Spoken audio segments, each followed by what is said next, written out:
Okay, I'm back. Okay, I don't know. I lost connection. There was a lost connection there.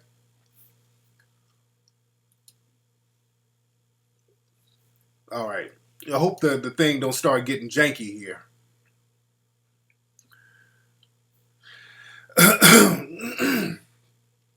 But there's a lot of stuff that we need to do, family. There's a lot of stuff that we need to do. We got to start really, really empowering ourselves economically because the white supremacists out here are really going in hard right now. The white supremacists are going in hard. Now, I want y'all to feel me because I'm not going to be on here too long. I always say I'm going to do a short show, and usually I do an hour and a half, but I'll probably be on here for about an hour tonight. I'm not going to be on here long. We got to really use the momentum from the Black Friday boycott. And there are a lot of people who went shopping on Black Friday, but again, that's something that we have to expect. There's a lot of black folks who love the plantation. Don't worry about them. Can't save everybody off the plantation. You can't save everybody off the plantation. So we just got to focus on brothers and sisters out here and people who want to be down and people who want to support the cause, which is melanoid empowerment. We got to empower ourselves. We got to create an economic base because that plantation mentality is not working. And we're going to give you the names of clothing people, restaurants, coffee spots, medical facilities, the whole nine, the whole shebang. Now, I know y'all seen this picture with this, a lot of the mainstream websites and media outlets, they're circulating this picture of this little boy, little black boy, hugging this cop while he's crying. Let me see if I can find the actual picture for you. And they've been circulating this picture. Hold on. I'm crying. Hold on. Police. All right, let me see if I can find this picture. All right. This boy, what's his name? What's this little boy's name? This picture was taken in hold on, come on, thing. Okay, now my shit won't stay janky. Hold on. Hold on 1 second. All right, let me get this popping. All right. All right, so this kid, he was at a Ferguson protest, and I think it was in Seattle. He was in Seattle. I think that's where it was. And he had a sign, him and some other kids had a sign that says free hugs. And this little kid, this black kid, they told his backstory that he was adopted by, like, I think a white lesbian couple or whatever on some different stroke shit. So there's a picture circulating around of him hugging the cop, and this is the picture.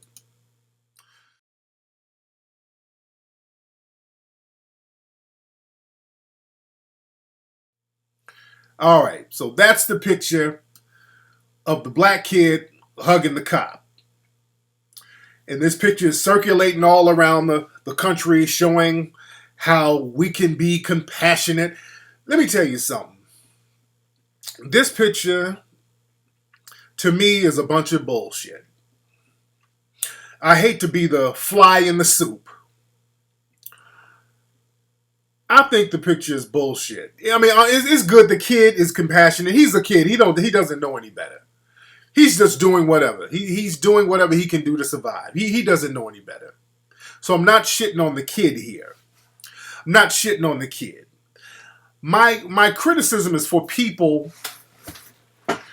who are circulating the picture on that kumbaya shit because they know the message that they're sending with this kid. The message they're sending with this picture is, come on, black people. We know we doing some raggedy shit to you, but show some compassion to us. Give us some of that good old Negro forgiveness. Come on. If this kid can be compassionate and give us some of that Negro forgiveness and turn the other cheek and hug his enemy, can't you other Negroes be the same? That's the message that they're sending with that damn picture. That's the picture. That's the message that they're sending. That Negro forgiveness. And that's all we get. People come to us with, come on, black people, stop the riot. Come on, violence is not going to solve anything, black people. Come on with the riots. Stop being mad. March peacefully. Give us peaceful protests, black people. What would Dr. Martin Luther King think? Stop all that bullshit. Because we're not really hearing that right now, because peacefulness, that has gotten us nowhere. Turning the other cheek just makes you beat our other cheek. Y'all talk about why we should be like Dr. King and be nonviolent, but y'all used violence on him when he did it. You remember? Do you remember that? Y'all used violence on Dr. King. So black people are constantly told to just give us a hug and forgive us. We're not going to change, but give us your Negro forgiveness. You're better than us. You're better than us, black people. Now, we're going to keep all the wealth and the power here, but you're just so much morally stronger than us. Look at this kid. He's crying. He's compassionate. He's forgiving the cops. Why can't you? Bullshit. That ain't the message you should send. The message we should send in the melanoid community is about melanoid empowerment.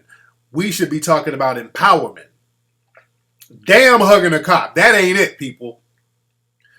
People make you think that fixing racism is all about hugging people and getting them to pat you on the head. That's that slave ass bullshit. Let me pat you on the head. Now, you still going to work on this plantation, but let me pat you on the head. Just because somebody's patting you on the head like you're their pet, that don't mean they're going to stop practicing racism.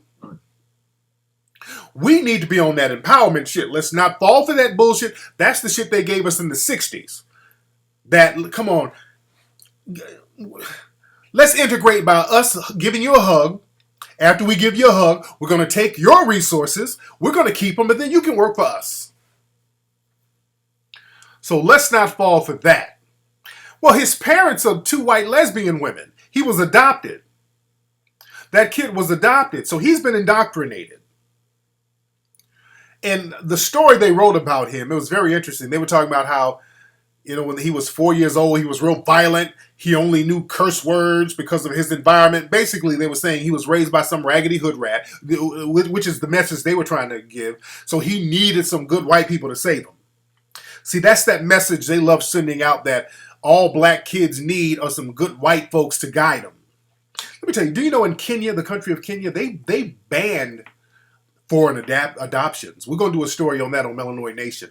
But in Kenya recently, they just banned all foreign adoption because y'all think they run these stories over here where they're hugging these little black kids. Man, they get those black kids from Africa and do all types of shit to them. We had a whole thing about that in Hidden Colors 3. If you haven't seen it, go to hiddencolorsfilm.com. But they do all types of foul stuff to black kids. But that's the wrong message to send. Yeah, good for Kenya, exactly. But that's the wrong message to send. Crystal Wright, I don't take Crystal Wright seriously. She's a stooge for the white supremacists. She says, that's her shtick. Her shtick is to regurgitate white supremacist rhetoric. So she's not to be taken seriously. Like Neely Fuller said, don't shadow box. Don't box with the shadows of white supremacy. You take it to white supremacy. Because Crystal Wright don't believe half the shit she says. I don't believe she believes that.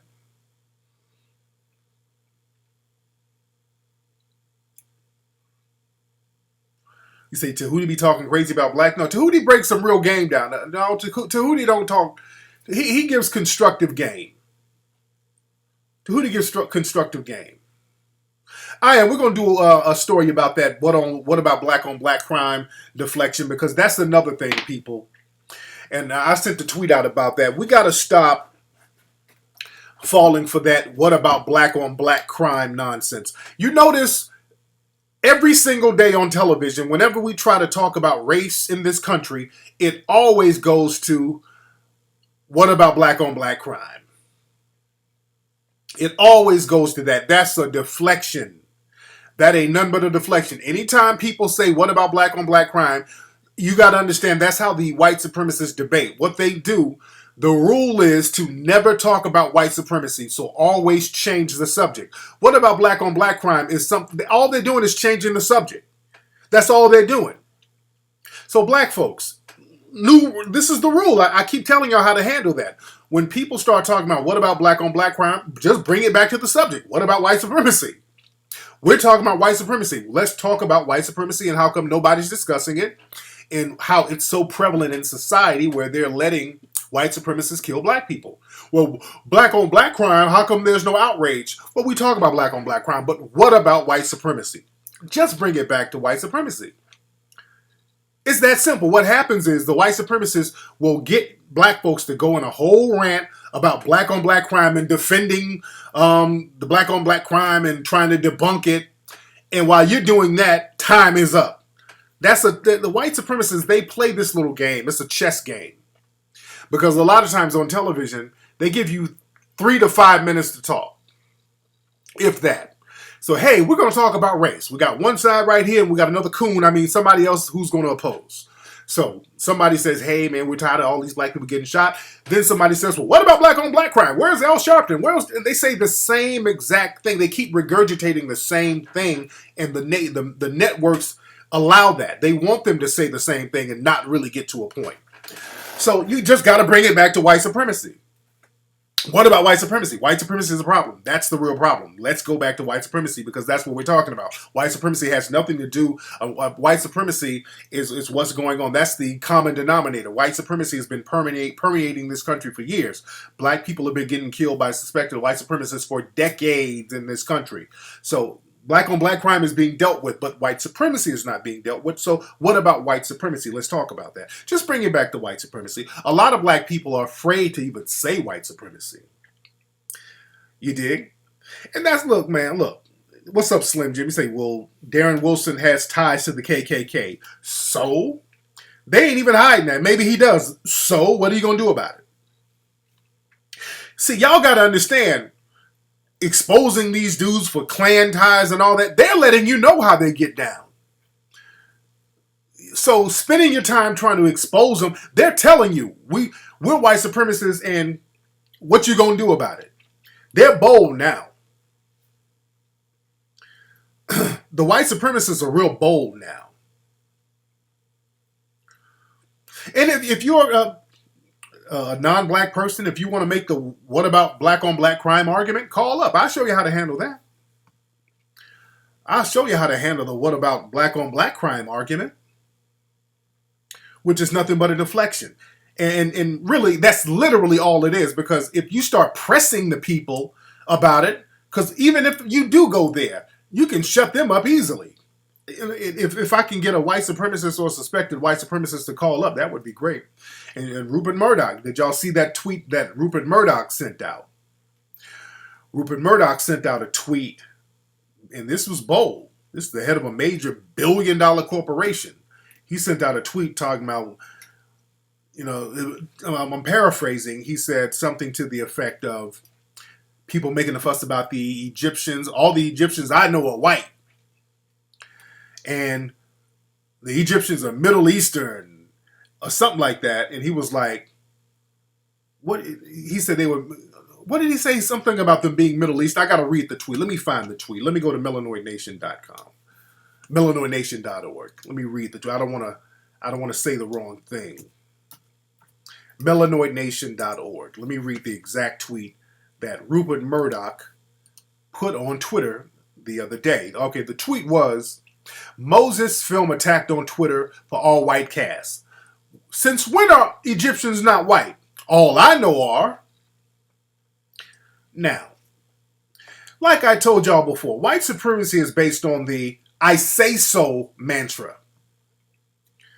It is because I say so. Why? I'm the white supremacist. I got the money, power, and I can say it, and you can't do anything about it.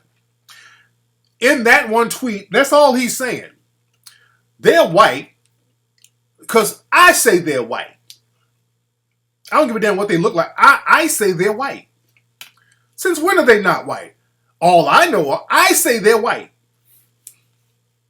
And I got billions of dollars to back up what I think. That's how white supremacy works. White supremacy is that simple. Then there was another tweet. He said, everybody attacks my last tweet. Of course, Egyptians are Middle Eastern, but they're far from black. They treated blacks as slaves. All right. Again, that's white supremacist rhetoric. Now, this got a lot of people in a tizzy, rightfully so. And this is why we do the Hidden Colors film. And in Hidden Colors 4, we're going to address that once and for all so we can... I particularly avoided putting that in the Hidden Colors film because that's an old argument. That's an argument that's been, Sheikh Anta Diop just knocked that on out the box. John Henry Clark, Dr. Ben, these brothers, they debunked the white Egyptian lie 30, 40 years ago. But, and I've heard a lot of white supremacists say things like, well, the Egyptians are Middle Eastern, trying to compare the people that are there now to the people who were there in ancient times. And if you just know a little bit about history, it's so easy to debunk that. There's no such thing as a Middle East. The term Middle East is a new term. The term Middle East is a new term. Do y'all know that? First of all, the people over there don't call themselves Middle Easterners. That's an American term. They do not call themselves Middle Easterners. The term Middle East was really popularized in around the year 1902. That's a relatively new term. There was a guy, a white U.S. Navy strategist. I think his name was, what was his name? Last name is Mahan. I can't think of his first name, but his last name was Mahan. And he was a Navy strategist, and he described the place between, the area between Arabia and India, that was the so-called Middle East. He named it that. Well, he popularized that. I think around 1850 there was another Dutch company that referred to the name Middle East, but they're not sure. But it was popularized by Mahan. That's the guy's last name. Alfred Mahan. There you go. Alfred Mahan. That's the guy's name. There you go. So he popularized the term, and then they expanded the Middle East to represent like places in North Africa because of the Arab conquest. But the ancient people were not Arabs, not Middle Easterners. You think they were not Arabs, they were not Middle Easterners. These were black African people. And they definitely were not Anglo-Caucasian at all. See, that's another thing too. A lot of times when people start talking about the color of the Egyptians, the ancient Egyptians, what happens is they'll show a bunch of white ones, and then when black people say, hey, the Egyptians, they didn't look like that, people will deflect the argument. They'll say, well, the Egyptians weren't black because of the DNA says the RB185338 says that they're not black and the sub-Saharan Africans are different from the North there. Then they're going to this whole spiel about how black they're not. But they totally ignore how white they're not. They ain't white. So the likely, even if you want to go into a parallel universe and say, okay, let's say they weren't black, but the likelihood of them being black is more prevalent than them being white. There's just no way the ancient Egyptians were even remotely Caucasian, white, nothing. Especially in the time frame of that movie.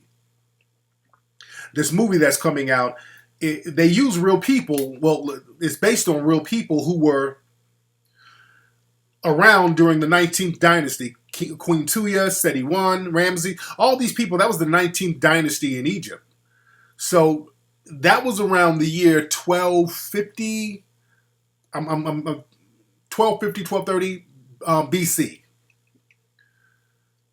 So it's historically, genetically impossible for Europeans to be in Africa at that time. It's literally impossible. Now, it's possible that they were black, which they were, because hell is right next to Nubia and all the other black nations. So the likelihood of them being black makes more sense because they're in a continent full of other black people. That's not really divided by any land barrier. They try to make it seem like the Sahara Desert is a land barrier, which it's not. The people travel up and down the Sahara through the Nile River. Okay, so we got somebody in here playing around, Pimp Barbecue.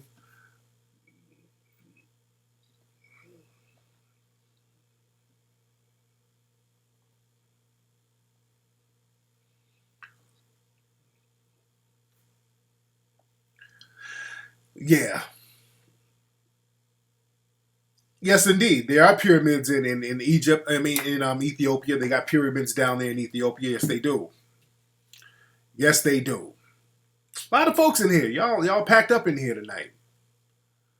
A lot of folks in here. And the phone number is 818-850-5404. That is the number.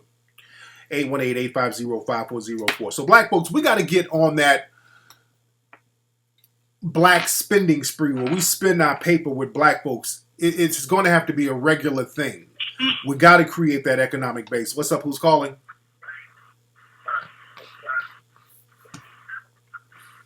This nigga right here. What's up, man? Hey, Tariq. What's up, man? What's on your mind, man? Hey, man, it's Jack from Augusta, man. I just saw something you wouldn't believe Wednesday night. What happened?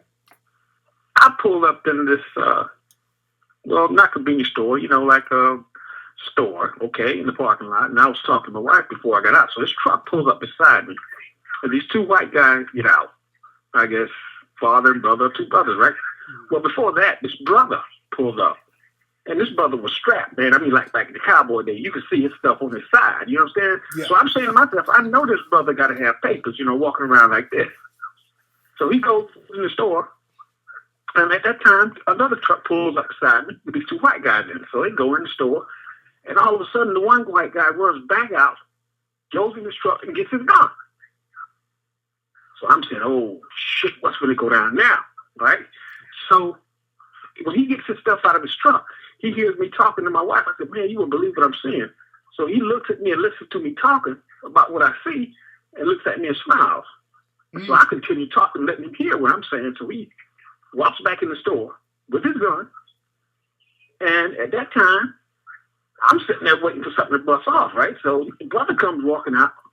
And I walked up to him. I said, man, did you know the white guy saw you with his gun and came back this truck and got his and went there too? He said, no, I don't know, man. I said, well, I know you got your papers, right? He said, yeah, you can go downtown and get yours too, man. For $80, you can get yours if your record's clean. Oh, yeah. But I'm saying to myself, it's okay for them to walk around strapped. But if we walk around strapped, they get all crazy. Even if we got papers. Right. Well, you live in a system of white supremacy. See, we live in a system of white supremacy. We know that. It's blatant. We live in a system of white supremacy. What we got to do, we got to get in a position where economically we can make moves. Right now, we're too scattered economically. We're not organized. And this is why people can do anything they want to do with us. See, we keep trying to get around getting our shit together economically. And we can complain and point out the inequities all day. We know we live in a system of white supremacy. So they're going to continue to treat us differently than they treat other people. I put up a story on the Melanoid Nation site where there was a brother in Michigan. He was walking down the street with his hands in his pocket because it's cold. Somebody called the police on him and said there's a man walking down the street with his hands in his pocket looking suspicious, and the cops stopped him and detained him. And there's a video of it on Melanoid Nation. The cops literally said, well, you got your hands in your pocket, you look suspicious, we had to stop you. So black folks are being treated like we're on slave plantations right now. That's because we're not together. We don't have a code of conduct. We're not spending our money with each other. We're not creating an economic base. And they're simply going to treat us any way they want to treat us right now because the white supremacists, they got a code. They've raised millions of dollars for Darren Wilson. So they're giving rewards to other white martyrs to do the dirty work for the white supremacists. So we got to get a code and we got to get very serious about what we need to do because it's going to get worse. Now you got the multi-billionaire media conglomerate owner getting on Twitter making racist remarks. That's very dangerous. That's real dangerous right now. Right now, the way it's going, it looks like they could set this shit up where they could just literally start killing all black people in droves. And I'm talking about like in groups on some Holocaust shit right now. The way they're setting it up right now and the way the propaganda machine is going on against us 24 hours when you turn on the television. What about black on black crime? This is all you hear on television. We're getting shot. We're getting incarcerated. So it's almost like they're getting into straight up and down hardcore Nazi style genocide they're setting it up for. So we got to get real serious about dealing with these white supremacists and getting our shit together to protect ourselves. You feel me? That's what I'm saying. That's what I'm saying. I'm thinking about going downtown to City Hall and get me some papers too, brother. Because I ain't gonna just roll up on me. You better, and I tell all black folks, you better strap it up. You better get your papers because you don't know what crazy white supremacists is out here. Get your record clean. If you got a felony, get that shit expunged so you can get your strap and protect yourself because these white supremacists are going wild out here and you need to protect yourself, man. Thank you for the call. Not only do you need to protect yourself, you need to create your businesses and protect your businesses.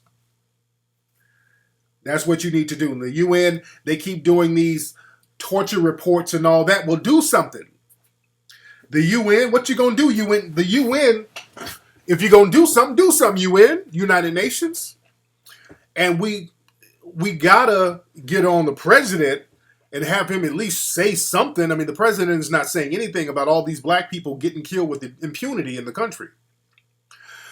And the UN, they should definitely step in. I mean, this is literally genocide. When you have so many black people getting killed by suspected white supremacists and nothing is happening to them, the UN should have been stepped in.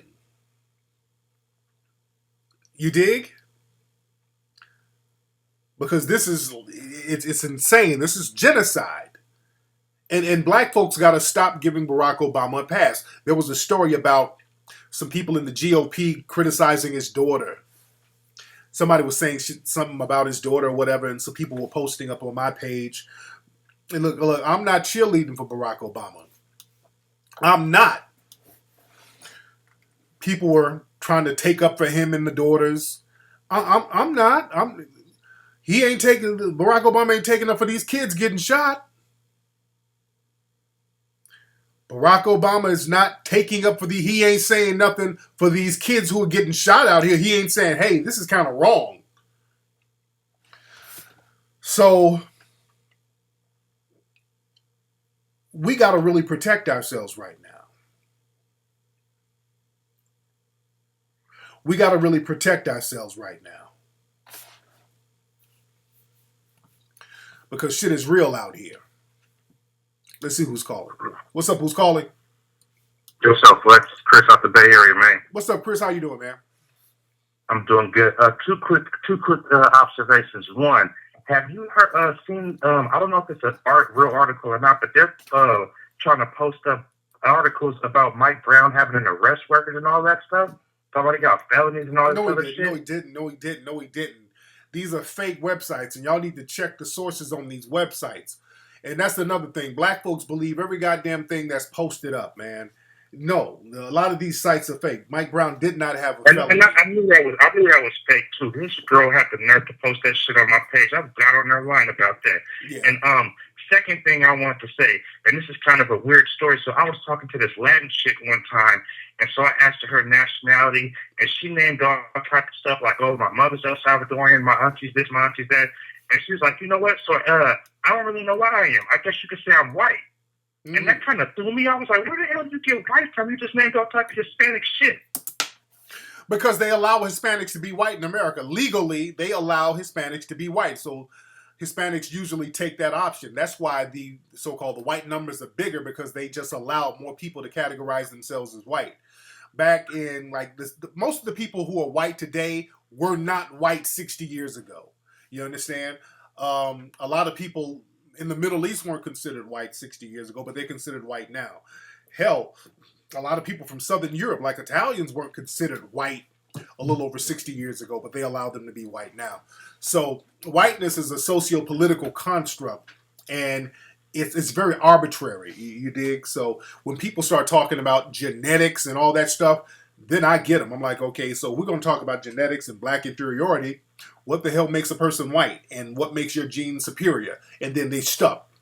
So don't even trip on that. Don't even trip on that. We need to be tripping about finding other black folks who we can do business with, who's on the same page, where we can empower ourselves. And it don't even have to be a lot, but just enough black folks. That's all we need. We need enough black folks, the right black folks, who's down for the cause. Thanks for the call, man.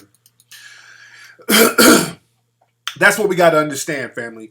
Trying to recruit all black folks, old knucklehead niggas out here who you gotta shake and wake up. Don't waste your time. You're gonna frustrate yourself trying to do that.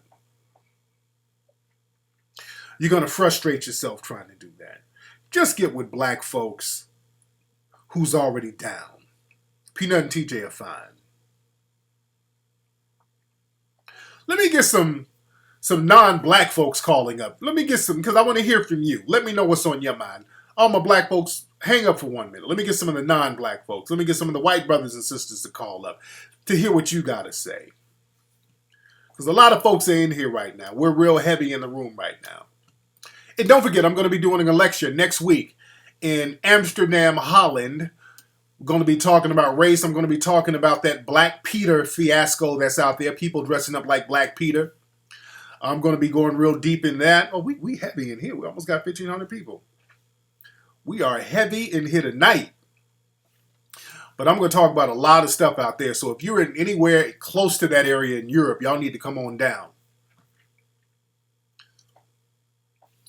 All right, let's see who we got. What's up? Who's calling? How's it going, King Fleck? What's up? I'm going to have you call back. Let me get my non-black folks in. I want to hear what they got to say. What's up? Who's calling? Oh, Tariq. It's Samir from Jersey. I'm going to have you call back, brother. All right. All right. Cats got to listen to what I'm saying here. What's up? Who's calling? Hi, this is Maria from Bed-Stuy, Brooklyn. Hey, Maria from Bed-Stuy, Brooklyn. How are you, sister? I'm fine. How are you? I'm good. Well, Maria, you a Puerto Rican? No, sir. What are you? With a name like Maria? I'm Italian. Oh, you're Italian? Well, half Italian. My father's black. But, Oh, okay. So you black. Okay. So you half Italian and you half black then. So you black. Well, not everybody considers me black. If you see me, you wouldn't know I'm black. Oh, really? What's your Twitter page? I want to see your Twitter. I don't have Twitter. What's your Facebook? I have Instagram. Okay. Well, what's your Instagram? My Instagram, capital K. Hold on. Let me look it up right here. I'm going to see how Italian you look. Hold on 1 second. Capital K. Wait. Capital K. Okay. Yes. M-R-E. M-R-E. Okay. Underscore. Okay.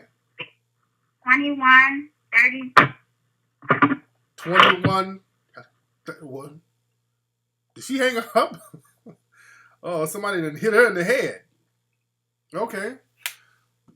Okay, so her dude slapped the phone out of her hand.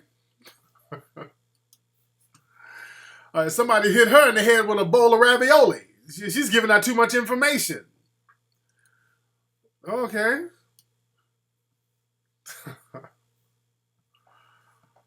All right, somebody hit her dead in her mouth.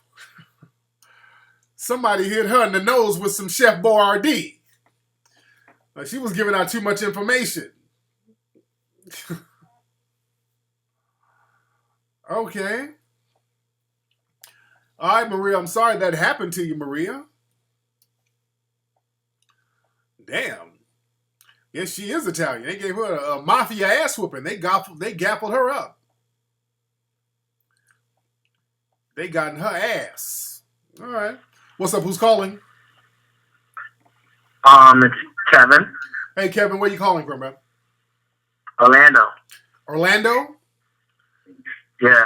Okay, now, Kevin, you white, black? What are you, bro? Black. Okay, what's on your mind, Kevin? I kind of deleted all my friends off of Facebook, because I find out they blatant white supremacists, bro. They do what to white supremacists? Okay, let me explain. I don't get it. Like, why is it that, every time there's a situation that happens with, innocent black kids gunning down, whites tend to always play old black people look alike and start getting random pictures of black people that won't even look like the victims and be posting up on Facebook and say, see, this is why that person got gunned down. It's not even really that person. Well, that's what white supremacy, the white supremacists like to troll the internet and really talk shit about black people. That's their thing. They try to be antagonistic and as insulting as possible because that's what white supremacy is really about. It's about mistreating people. And that's a religion that certain people, they get an ego boost and they get off on that. The thing is, we keep trying to figure out why they're doing it, and if we hug them enough, they'll stop. We got to get off that. We got to get into a position where we protect ourselves from that so it doesn't affect us like we're just sitting ducks. That's all we are right now. For these sick psychos on the internet or just all over the country who want to practice white supremacy, we're sitting ducks right now. They can do anything, and the international community sees this, and the UN keeps doing these investigations, and they haven't stepped in. So there are a lot of things that we need to talk about. But my thing to you is link up with other black folks and come up with ways to empower yourself economically so you can protect yourself. Oh yeah. I do that like in college, like real talk. Like all my friends, I always educate them in everything in college. Like, and also like I've been on Facebook and this girl who has this Tumblr, I posted on the chat. She's been exposing blatant white supremacists who've been posting out racist tweets. Yeah. Tweets. And she got them fired from their jobs. Yeah, that's good. She wrote a complaint letter and saying, "Oh, one of your employees is being racist online and saying all these racist stuff," and they have to be apologetic. It was hilarious. Like I'm like, see, karma's you know what? All right, now thank you for the call. But yeah, that's what they do. The white supremacists are real sneaky. They hide, and what they do, they hide behind certain black folks too. They get black people to be their mouthpieces, or they get some white supremacists like Rudy Giuliani, who's at the end of his career, to go out here and be the bulldog for white supremacy. That's why he's going around making all of these white supremacist statements, and then the Ted Nugents and all of these people. So black people, what we got to do a few things. First, black folks, we got to understand that these situations are not just about police brutality. Don't let people fool you into believing that. Do not believe that this whole thing, all of these killings, are just about police brutality. Because some people are saying, well, the answer is just we got to start making cops wear cameras. And that will help, but the white supremacist cops, they'll just turn the cameras off when they do their dirt. They'll just turn the cameras off. And again, the police, they're part of the problem. The other part of the problem is when black folks are on trial or when the grand juries are convening or whatever, you have a bunch of white supremacists on the jury pool. That's the problem too. That's bigger than the cop problem. The problem is that we got these white supremacists on these juries. So what we need, just like during Jim Crow, during the first Jim Crow era, they would put all these white jurors on here, and these white jurors would never convict another white person for killing a black person. So historically in this country, white supremacists have always gotten away with killing black people since the beginning of this country. Decade after decade, they've been getting away with killing black people because of these juries. They put these white people on juries. And they do it now. What they do, they get majority white jurors, and then they'll say, like the grand jury, they'll get 3 black folks but 9 whites, and to get a conviction, you only need, or not a conviction, or to win the verdict, you only need white people to vote. I mean, you only need 9 votes. So the white supremacists, they get down behind the scenes, and then they orchestrate all of these things behind the scenes that we're not aware of. So we got to make sure that we get juries of our peers, and we got to say we need black folk, real black folks within the community on these juries. Now, out there in Ferguson, the prosecutor didn't want to prosecute Darren Wilson, and they got to look into that too. Again, there's all types of ill-begotten strategies they used out there. And the people like Jonathan Gentry, and there's another black dude that they've been circulating. This one black dude got a baseball cap on. People have sent me his video. I think I watched about 2 seconds of it. I don't even want to see it.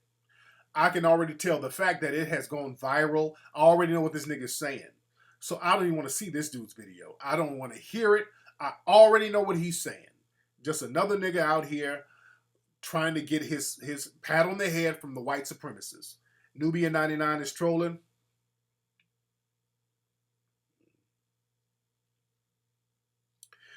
But again, jurors, we got to get these jury pools more even. And also, we got to make sure that on these jury pools, they don't get a whole bunch of crystal rights on there. You dig?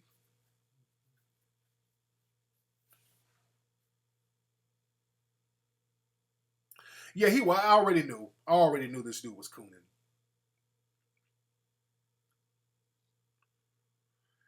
Somebody said it wasn't a race issue, but a sin issue. Okay.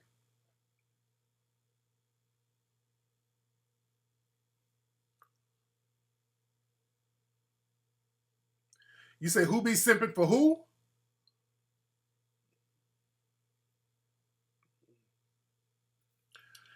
But yeah, I saw some videos of some brothers down there in Ferguson. They were like strapped up. They were like, "Hey man, we got the choppers ready, man."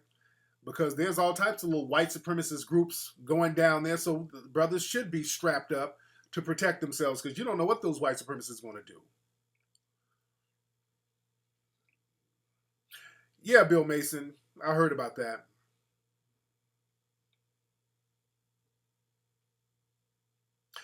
What's up, Pimp Barbecue Sauce? When am I coming to Canada? When y'all get y'all money together and bring me out?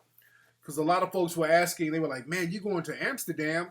How come you just going to pass up the UK? How come you're not going to the UK?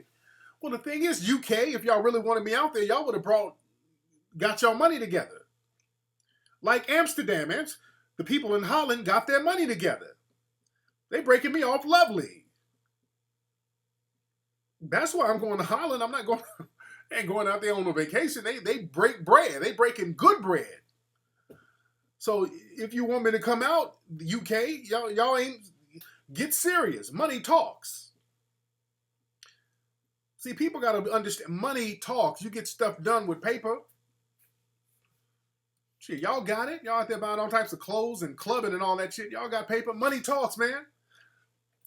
We got to be on that money talks thing. See, we black folks want to be on that plantation mentality all over the world. You want to sit around and just bullshit around and then have everybody else do all the work for you while you get to spend your money on nigga trinkets. And that's that plantation mentality. On the plantation, all our resources go to drinking, partying, having fun, and then everybody else takes care of the basic needs. You dig? So we got to be on that money talk shit. If you want stuff done, get your money involved. Money can make everything happen. The thing is, cats don't want to spend no money.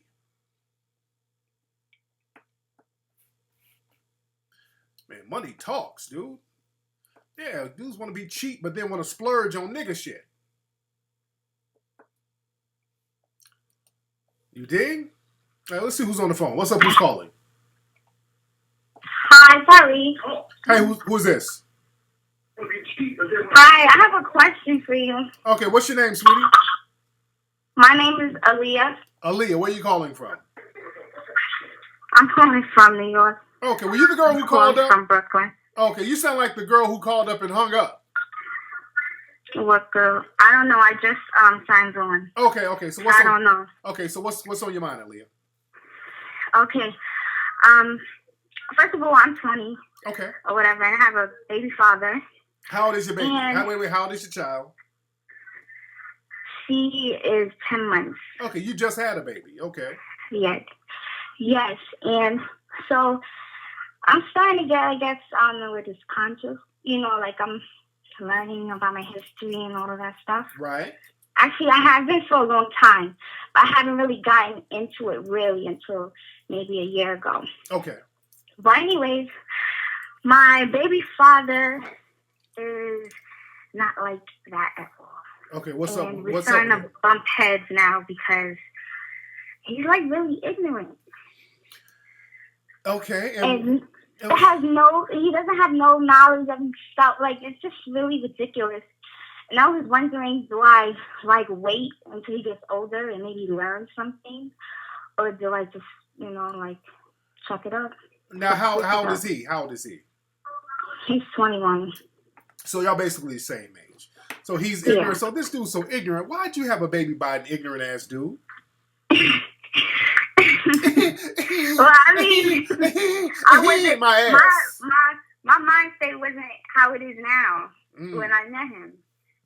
When'd you meet him? I met him through friends. We grew up in the same neighborhood, though. How long? How long have you been known him? Like 6 years, like a long time. Oh, okay, but you can't say he's ignorant. You chose to just have a baby by an ignorant ass dude. That says a lot about you. That says a lot about your little ass. You dig?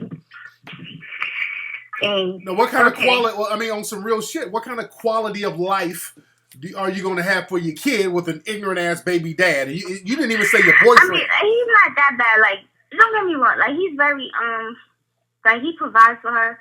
Like, he's very like he's not lazy or nothing like that. Not lazy. He's just his mother just never taught him his history or encouraged him to learn and read and do things like that. And I be trying, to get him to do it, but now, it sound like y'all not together. Y'all not even together, are you? No, we're together. Okay, because you refer to him as your baby's father. When are y'all gonna get your own place? Because I know y'all both sound like y'all live with your parents. No, he doesn't live with his parents. I do. I live with my mother. Okay, who does he live with? He lives by himself. Well, how come you ain't living with him? Because I don't want to.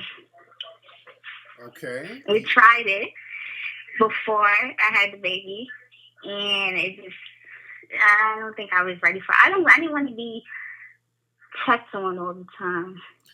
I swear, black folks got to stop with that plantation mentality shit. Black men and women get on that plantation. The plantation mentality is that you have a baby first and then figure out the other shit later.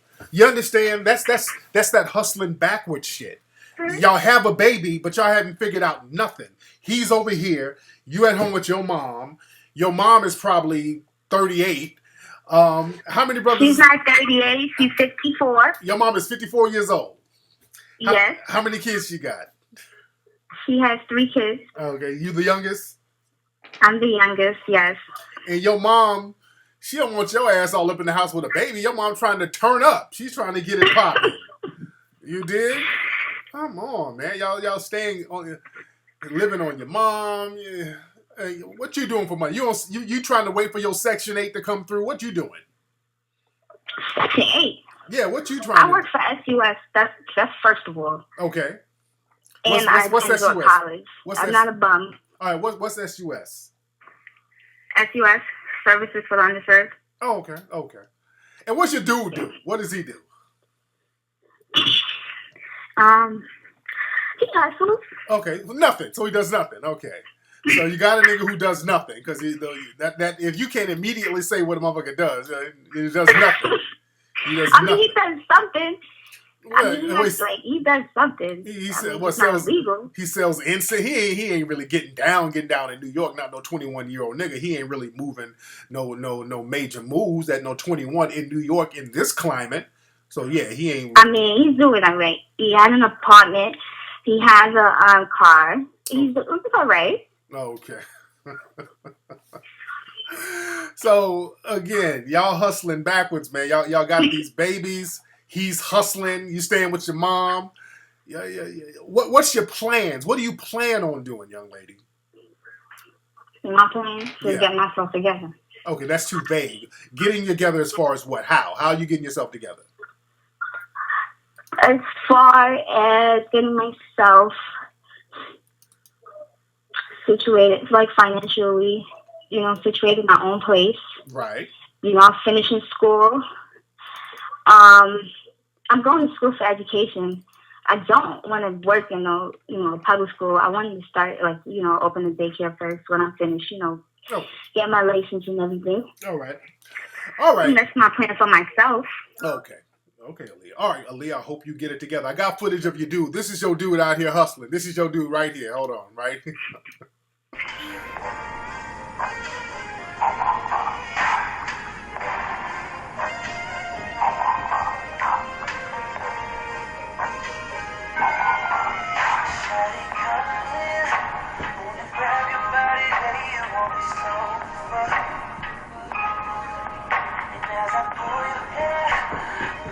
All right, anyway, enough of that. Good Lord. Oh, man, we got to stop that old hustling backwards shit, man. This nigga's out here hustling. Fuck out of here. Come on, man. That has to go, man. That has to go. That's another thing, people. On some melanoid empowerment, we're going to have to get our family structures in order. You know what my ultimate goal, what I want to do, family? What I want to do, I want to get a community somewhere. I want to get some paper together, get some brothers and sisters who want to start a business, and get like an incubator community. There was a community that they're selling over in Connecticut for I think under $1 million. I know people were trying to raise money for that, but I want to get somewhere in America, possibly somewhere in Georgia, I don't know. But get like a new Black Wall Street type of community. One street, half a block or whatever, half a block street or whatever. Could be a whole block. Get apartments and businesses in that area.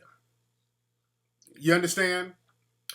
And as an experiment, and this can be done. It can be done as an experiment, but get a block, get apartments, different businesses. We move there, have people move there, and we circulate our money in that and literally build another Wall Street, a Black Wall Street, just like that was done back during the Jim Crow when Black people would build their own communities. I would like to do that. And I'm going to do that. I'm definitely going to do that. I just got to find a location. No, he said some people will find a way to tear it down. No. Let me tell you why. First of all, number one, the requirements to move in, if we have an apartment there, we're going to make it a family-oriented place. Your family unit has to be intact. That's number one. We're going to make it a family unit type of place. We might have to make it so-called semi-private to roll like that, so that a motherfucker can't come in with some Section 8 or some shit. No, it's going to be a progressive community.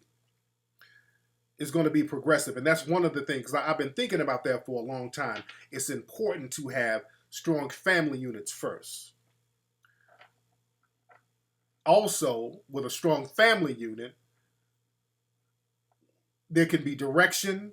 Make it a real community. Make it a planned community. Because most of the suburbs that's out here, these were planned communities. Like the first planned suburbs were the Levitt towns. They were planned communities. And we can get that. And I don't even think it takes a hell of a lot of money. What we'll do, have like apartments, then we'll have, or condos or whatever, have grocers, connect with people who got farms, brothers and sisters. There's a lot of Black farmers out there to bring in the food, have cleaners, have just other facilities that we need. And we circulate our money around that. You dig? To show people how it can be done. No, it's not. That's a religious thing. What he did was religious. Speaking of that, also what we're doing, this is what we're going to do. Also, we're doing this in December. Yeah, I'm very familiar with him, Eric. What we're going to do, we're having a toy drive. We're going to do the toy drive in Chicago. We're doing the toy drive in Chicago. And how is having a business structure a cult? See, niggas always got that, that other shit going on. No. Just like every other business. Chinatown ain't a cult. Ethiopia Town ain't a cult. I mean, damn. Yeah, these people, they build their communities. They create communities with families. Then they build their businesses and circulate their money around that. Yeah, don't ignore the idiots. Of course, there's going to be idiots, and that's another thing. Don't let the idiots distract you. We got like 1,500 people in here, so of course there's going to be some knuckleheads. Yeah, all other international groups are doing this. I know you're joking, but that's something that's tangible.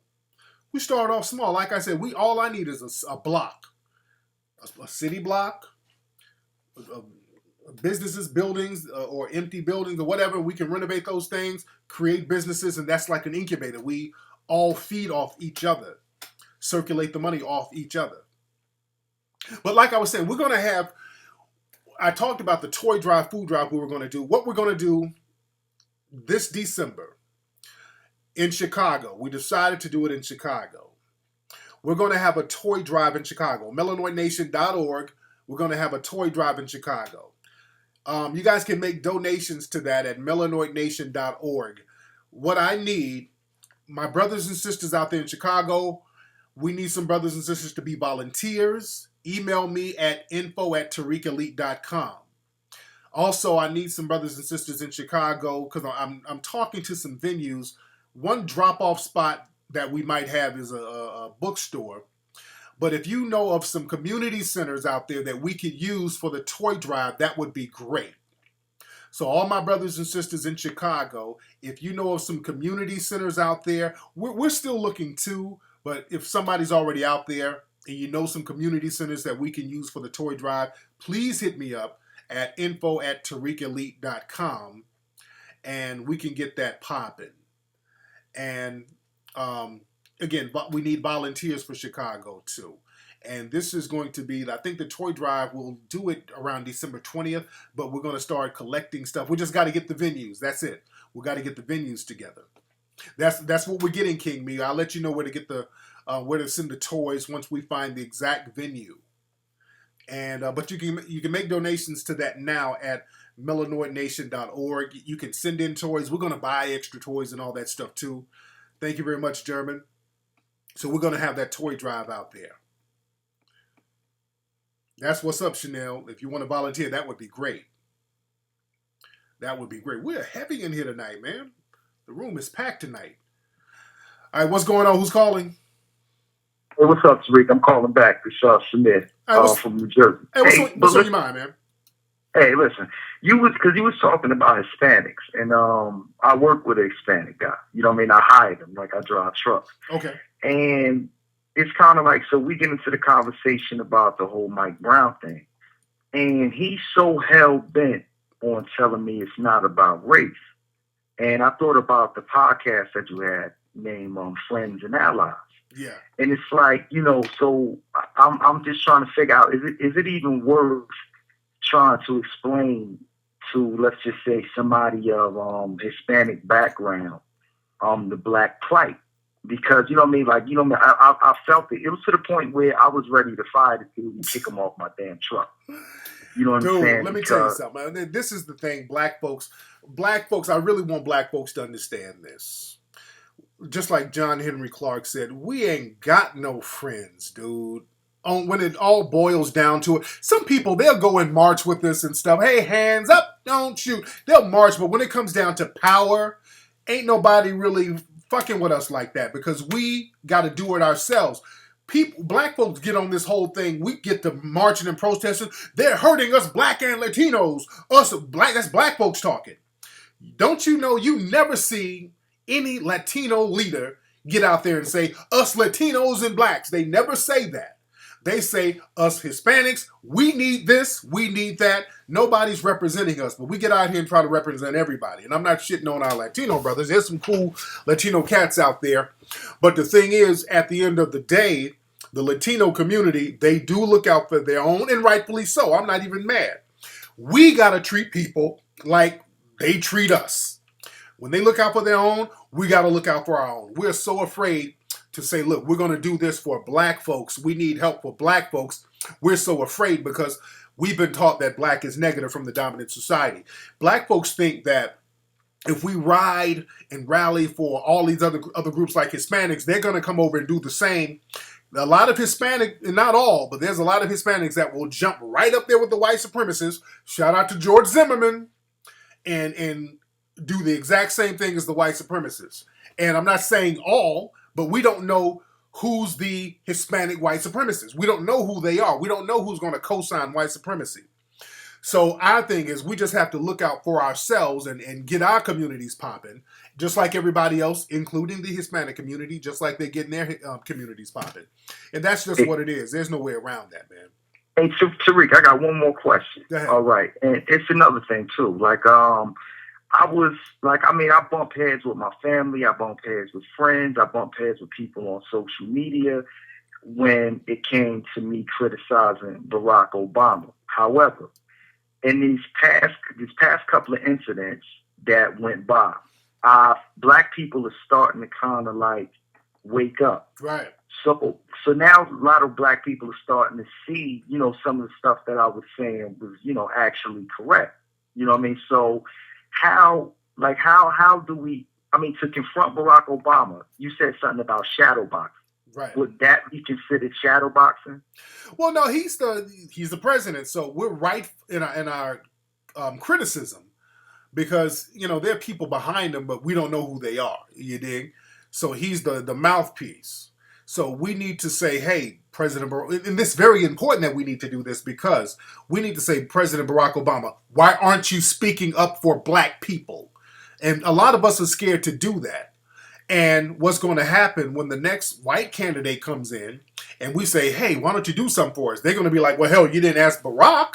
That's the main thing they're going to throw in our face. So we need to let them know we are asking Barack Obama to say and do something for us. Because if the next person gets in there, it's going to be a million times worse if we don't. So we got to get real serious and just say, hey, look, this is what's happening to us. We're not pleased with it. We're not pleased with Barack Obama looking out for the Hispanic community, the gay community, the Arab community, all these other groups except us. And you see, the world sees how we're being treated right now. We're being literally lynched damn near on a weekly basis.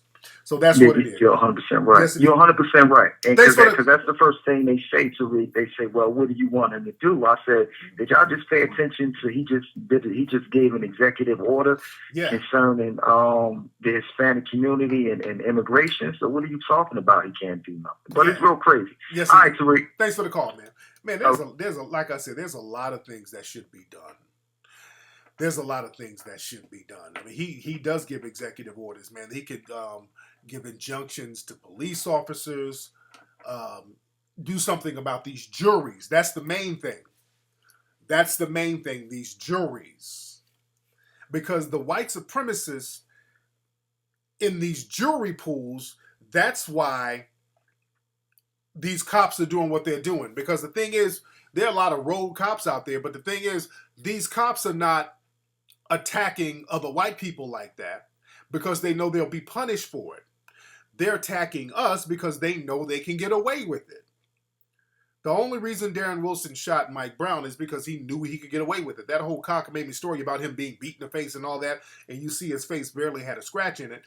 Mike Brown should not have been executed. But again, arguing the ins and outs of the case, that's irrelevant because the white supremacists go by the we say so. We say Mike Brown was a thug. We say that he was attacking him, even though his face doesn't show that. We say it, and we say that Mike Brown deserved to get killed. So now, what do we do about that? And that's another thing. These police officers, the police unions, which is a very important voting block. The police unions are a very important voting block. They can go to Republicans or the Democrats, and both parties love courting that group because they vote as a block. It's hundreds of thousands of them, from what I understand, the police union. So Barack Obama doesn't want to say anything negative about cops because that's a very important voting block for the Democrats. You dig? But again, we can't have like genocide going on here. This is it's insane. It's utterly insane. Let's see who's calling. What's up? Who's calling? Okay, that you make Big Darren from the day. What's up? I'm gonna have you call back, Big Darryl. I want some of the non-black people to call up because I wanted to have you chime in. What's up? Who's calling? Tariq Elite, boss. This is Jackson, man, from Chicago. How you feeling, bro? Hey, Jackson, how you doing, man? Man, I'm feeling better than awesome. Real quick, first, I just emailed you at Tariq Info about a location for the drive, potential location. I sent that to you because we've actually done a movie viewing with Hidden Colors before, but down at the Culture Connection. Everything was official too, but I just emailed it to you, so check that out. Okay, yeah, I know the people at Culture Connection. So how big is that venue? How big is that spot? You know what? In terms of like for capacity? Yeah. Capacity, we have about 300 max. We just had Dr. Umar there about a week ago, 2 weeks ago, so about 300 max. Okay. Yeah. Yeah, because we were thinking about doing something there. I just didn't know how big the venue was. But go ahead, brother. Yeah, and also in terms of volunteers, when will we know, or like where can I go as a resource to know like what the date would be? Yeah, we'll let everybody know that this week. We're getting all that together now. Me, Ola, and Aki, and all that. We're getting all that together, and we'll let you know that. But definitely, we're thinking about doing the actual drive on Saturday, December 20th, and then we'll probably get the volunteers to come the day before and that day because we'll start bagging everything up, and we're just getting everything together. But I'll email you all the details and let you know what we're gonna do. Last thing, Tariq. Look, I stay across the street from Obama, right? And the other day, I'm used to seeing crazy stuff, in terms of like when they have the motorcade, things like that. But the other day, man, I was walking outside. As soon as I walked outside of my building, I saw a stealth fighter plane. Like it looked like it was damn near finna land on his house. It like scared the hell out of me, dude. Damn. It just blew my mind, man. That's incredible. But for me, that was just a reminder. It's like, it's real out here. You know what I'm saying? To see a stealth fighter plane, like, right over your crib in an urban area like that, it's real. That's heavy, man. Hey, man, thank you for the call, fam. Yes, indeed. Yes, indeed. Yes, indeed. What's that? White people keep asking, what about... Yeah, they keep... that's another thing. The white supremacists are major liars. They keep talking about this white kid named Dylan Taylor. They keep telling this lie that he got shot by some black cop, which he didn't. It was a white cop who shot him, trying to compare that to Mike Brown. And look, dude, the white supremacists are some of the biggest liars on the planet.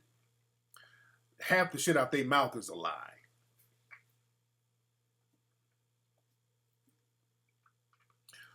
Dylan Taylor's a white kid. I think he was in Utah. He was unarmed. I think the cop told him to put his hands up or whatever. He had on some headphones or whatever, and the cop shot him. Now, the white supremacists, first of all, tried to lie and say that it was a black person. But then a video came out and showed that it was a white cop. So this is why it's important to videotape everything. Because if you don't have video, the white supremacists will lie through their teeth. They will lie through their teeth. He was a Latino cop, still white. I'm not going for that. Latinos are classified as white, so he was still white. And that's the little game the white supremacists like to play. And plus, that dude he was wanted for a felony. So he was a real felon. See, they keep trying to make Mike Brown a felon. Mike Brown wasn't a felon, and Mike Brown... People keep saying that he stole from that store. Do you know that store didn't call the police on Mike Brown? It was a customer who called the police because they saw Mike Brown getting into an altercation with the guy at the store. And they assumed that Mike Brown just stole something or whatever. The customer did. But the store didn't call the police on Mike Brown for stealing, because Mike Brown, if you see the video, he actually paid. So I don't know what the altercation was about, but Mike Brown actually paid for those cigarillos he got. I don't know what the altercation was about.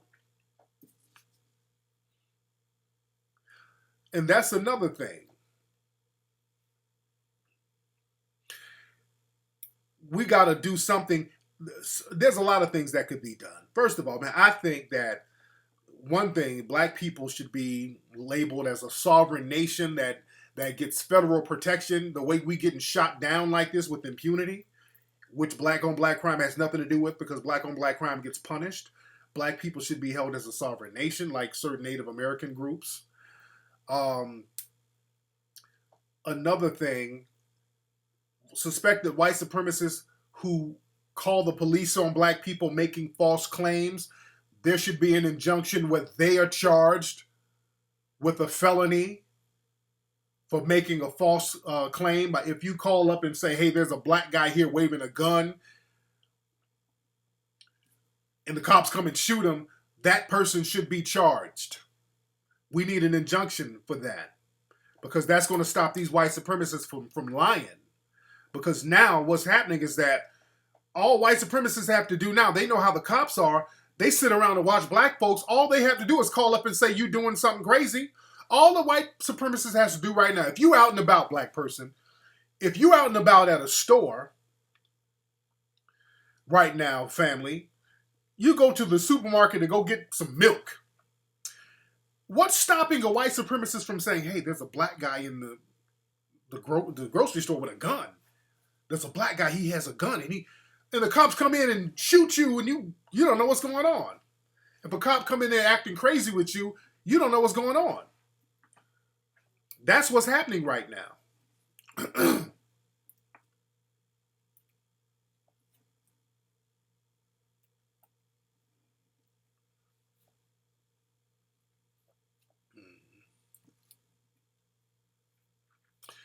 You saw Mike Brown take the cigars, but Mike Brown put money on that desk too.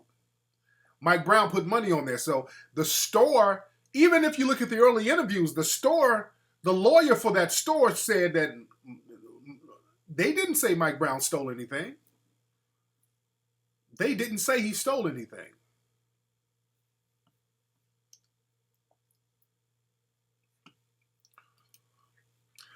What's up? Who's calling? Hello? Yeah, what's going on, Tariq? What's up, man? I had you call back, man. I want the non-black listeners to call up. I want to hear what's on their mind. What's up? Who's calling?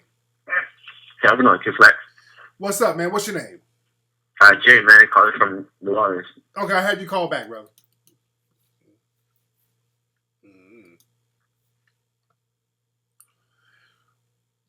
Yeah, he paid, from what I understand. He paid for those cigarillos. See, y'all keep listening to the white supremacists. And see, that prosecutor was real slick. That prosecutor said, we got a call that there was a robbery. But the store didn't call and say there was a robbery. Understand that. The store did not call and say there was a robbery. And if Mike Brown had just robbed somebody, why is he getting into an altercation with a cop if he just stole some cigarillos? So none of that stuff makes sense. None of it makes sense. Let's see who's calling. What's up? Who's calling? Yo. Hello? All right, this motherfucker calling up just to see if the number is real. Okay, we got some scared white supremacists who are afraid to say something.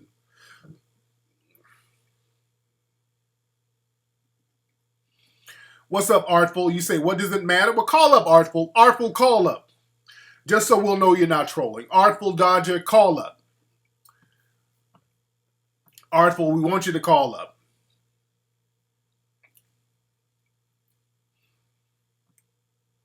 Okay, I'm going to have to, let me see, because if Artful doesn't call up, I'm going to have to block him. What's up? Who's calling? Hey, this is Raymond. Raymond, I had your call back, brother. All right, Artful Dodger, I'm going to have to block you if you're not going to call up, because you just can't repeat the same thing over and over again. Don't want you to do that. So you got to call up. I just block you out the room. So call up. What's up? Who's calling? Yeah, this is Orlando Rumble from Big Sandy, Texas. I have you call back, brother. I have you call back, brother. All right. The number is 818-850-5404. That is the number. And again, like I said, we need some brothers and sisters to help us volunteer out in Chicago. We need some help out there in Chicago. Yeah, I banned Artful Dodger. I banned him. Yeah, so we got to stop going for the okie doke. And that's why, we got MillinoisNation.org to get the real information out there. The number is 818-850-5404. That's right. I'm gonna get your email when I'm done with the show tonight. Yeah, a lot of these news networks, man, that you think are liberal, they like Fox News Light. They have just the same type of racist coverage as all of these other networks. So again, the white supremacists are getting real bold right now. They're very emboldened right now, and we are in a state of emergency. So we got to get very serious about what we're doing out here. What's up? Who's calling? Yo. Yeah, nigga, it's Artful, nigga. Okay. Artful, first of all, don't call up with the fake gangster shit, because that's not working. So stop with the fake gangster talk, Artful. What's on your mind? There you go. That's what I thought. Nigga hung up. All right. You can tell a fake wannabe thug a mile away. Just stop it. You ain't scaring nobody with that shit, nigga. Nigga, all right, stop. Nigga, you sound like you got on some satin pajamas that's hugging all up in your groin, calling up sounding like an OG. Nigga, stop. Nigga, you called up laying on your stomach. Don't call up to my show trying to be no G. You ain't fooling nobody, nigga. This nigga called me from his bubble bath. You ain't fooling nobody, Artful. Stop trying to thug out, nigga. Nigga, you get your booty hole waxed. Nigga, don't call up sounding gangster. That was the most unconvincing gangster I've ever heard in my life. Not only that, the minute I called you out, your bitch ass hung up. This nigga trying to sound hard with a picture of Katy Perry in his room. You ain't fooling nobody, Artful. You couldn't even carry on with your fake gangster talk. You couldn't even do it long enough. You had to hang up. Come on, nigga. That nigga got a tattoo of August Alsina on his back. Come on, nigga. You know you weren't no gangster. You didn't fool nobody for 1 second. Alright? So don't call up trying to sound thuggish, nigga. This nigga go to sleep with a satin do-rag. Trying to talk, hey, nigga, come on, nigga. You didn't have enough bass in your voice. That nigga got dried sperm chips in his chin hairs. You little dick sucker. Fuck out of here. Alright, let's get some more calls. What's up? Who's calling? You take a boat, man. What's up, man? How you doing? What's going on, Tariq? What's going on with you, man? This Carlos from DC, man. Carlos from DC. How you doing, man? Why your name Carlos, man? Where you get the name Carlos, man? A lot of black folks be naming their kid because you don't sound like you ain't got no Latino in you. I ain't got no Latino. What's your whole name? What'd you say? What's your whole name, Carlos? Carlos. What'd you say was my last name? What's your middle name? Eugene. Carlos Eugene. Your mom was all over the damn place with your name. Carlos Eugene. Your mama said, what we gonna name this baby? First, we're gonna name him after my granddaddy Eugene. Now we gotta think of something that sounds exotic. Carlos. All right. Go ahead, Carlos. Go ahead. I'm messing with you, Steve. Go ahead. What's on your mind? Nah, I know you. So, hey, you say you're taking a bubble bath, though. But, hey, but look, though. Shit, I had a question, man. I got a uncle, right? Yeah. And he really don't have no awareness of self. You know what I'm saying? He don't pay attention to, what's going on in the world today. So I be telling him, what's going on, how they killing us out here in the streets. You know what I'm saying? They literally just murdering innocent black men. You know what I'm saying? Like it's legal. So I try to tell him what's going on, and what he say to me is, I'm telling him too much. He can't handle it. You know what I'm saying? Yeah. I'm inflicting pain on him. He not trying to be dealing with this. Listening to this every day. He trying to live his life. You know what I'm saying? So he asked me if I could just stop telling him what's going on. He rather just not hear about it, and he won't think about it. How old is your uncle? He like 43, 44, man. And that like shocked me. I couldn't believe that came from him. So, I kind of called him and told him, he bitched up. You know what I'm saying? And he said I disrespected him. So I'm like, but look what you just said. I didn't expect for you to say that. You telling me leave you alone. I'm inflicting pain on you. A lot of these brothers, man, they know that they failed the youth. They know it. And when the youth remind them of that, when the youth are saying, hey, uncle, hey, dad, they fucking us up out here, man. What do we do? I don't want to hear it. They don't want to hear it because the situation right now is part of their failure. They haven't created anything for us, this generation, to build on. We don't have anything, and we're stuck because these niggas chase jobs, white women, integration, just a lot of things that's not really tangible, and we're getting the backlash of it. And these niggas wanted to get out here and knock up hood rats, and that's that whole generation who niggas knocked up different hood rats and got babies all over the place. Just a lot of slave nigga shit that popped off, and these dudes are very ashamed right now. So again, I say to the young cats, that's why I reach out to them. It's up to you to get things popping. It's us to the generation now to get businesses and get an economic base going, because these older black folks, man, they ain't gonna really tell you what the real deal is, and that's a shame. But anyway, man, I'm going to talk more about that now. Thanks for the call. So you say... Okay, brother. Thank you for the call, brother. Sorry to hang up on you. But a lot of black folks, man, they're upset, especially a lot of older black people.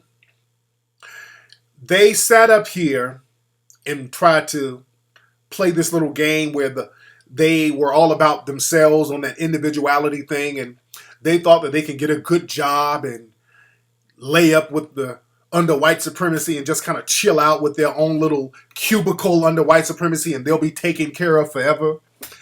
And they got a wake-up call. And like I was talking about on the Bill Cosby podcast I did, talking about how a lot of we only have a one generation of black people to accumulate a lot of wealth, and that's because it was given by the dominant society.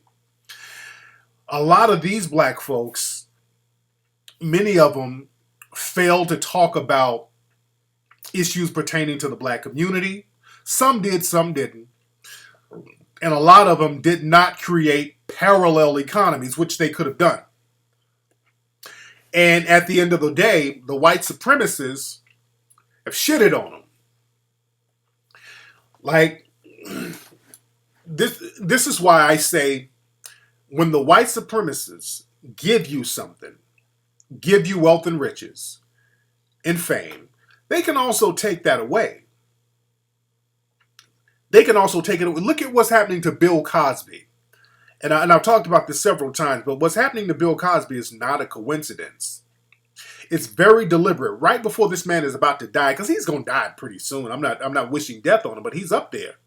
Almost 80 years old, so he ain't got too much long to go. And God forbid he doesn't die anytime soon.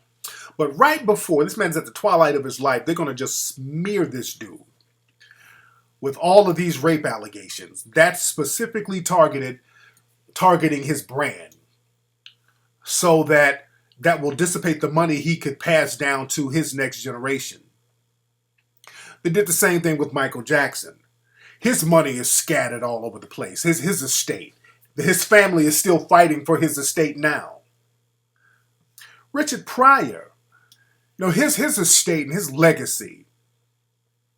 When we were doing Hidden Colors 1, I wanted to get some footage of Richard Pryor from his show. White people own all of Richard Pryor's stuff right now.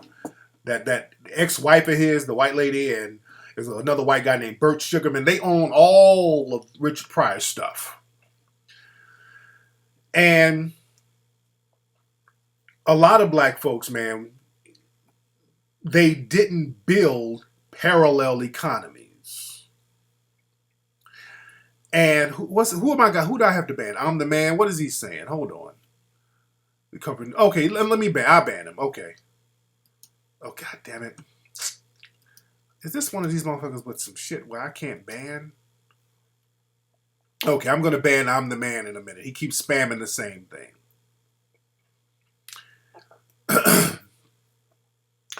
But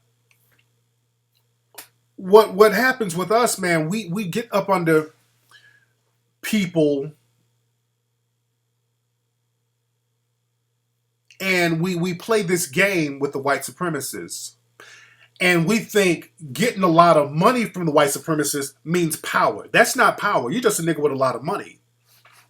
Power is when you own something.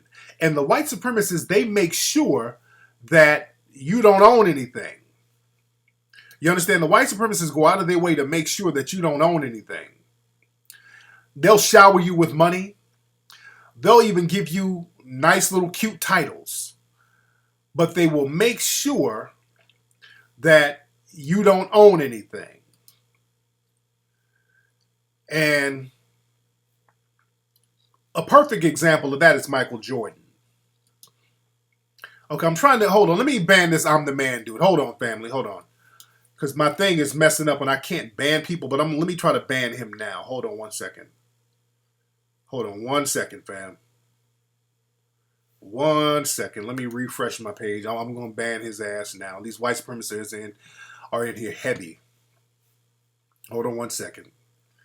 Let me get in the chat room. 1 second. 1 second. Hold on. Okay. There you go. I banned him. All right. And who's the other person I need to ban? What's his name? Mind State or whatever. What's his name? Okay, Pimp Barbecue, I got to ban you too. Okay, I banned him. Got him out of here. And where's Mindset? Let me see where he is. I'm getting him out. I got a couple of them already. Let me get Mindset. Let me get this Mindset person. Hold on 1 second. 1 second, then I can spit in. Remind me what I'm saying, because I had a good thought I wanted to make. Mindset. Man Mindset. Got him. Chat. Hold on 1 second. Hit the wrong goddamn thing. Hold on. Man Mindset. Man. Damn it.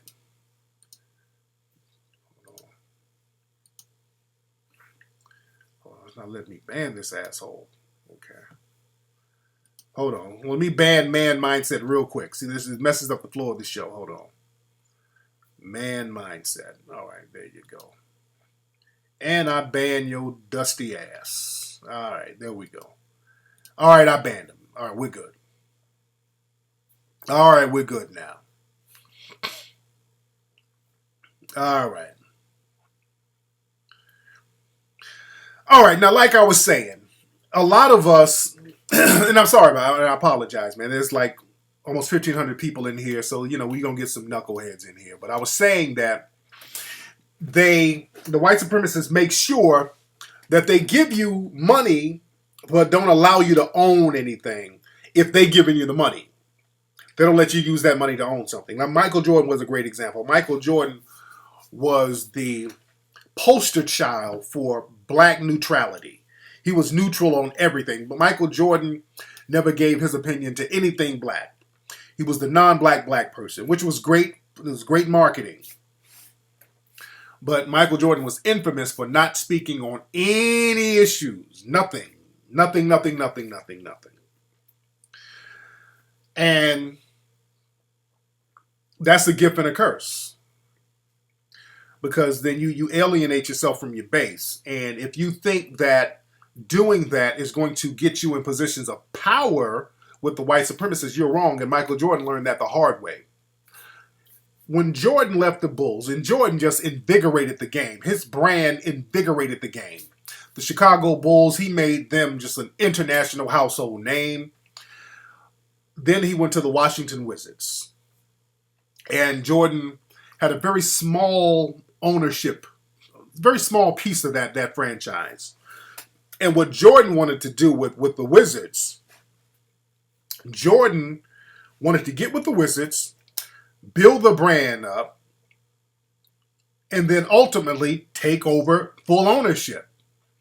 So what Jordan did, Jordan started playing again. He came out of retirement, and a lot of people thought it was because of ego, but I think Jordan was really trying to build the panache and the brand of the Washington Wizards, and he got him out there. When Jordan played for the Washington Wizards, he was playing on bad knees, so he was playing awful.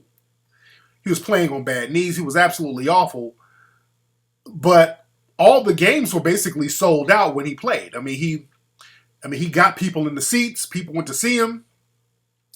And after the season was over, after he said, okay, I'm done playing, he went to the owners and he was like, hey, so I'm ready to just, because they gave him like money and a title. He's the president of the Washington Wizards. They gave him a nice, cute title, just like they do all black folks. They give him a little money, give him a nice, authoritative title, but they don't really own anything. And Jordan learned that the hard way.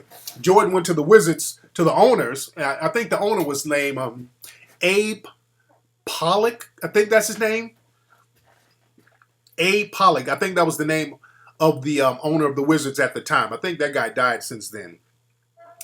But Jordan went to him like, hey, I'm done playing, and I'm ready to work and work in the back office, and I want to ultimately take over the team, take over ownership.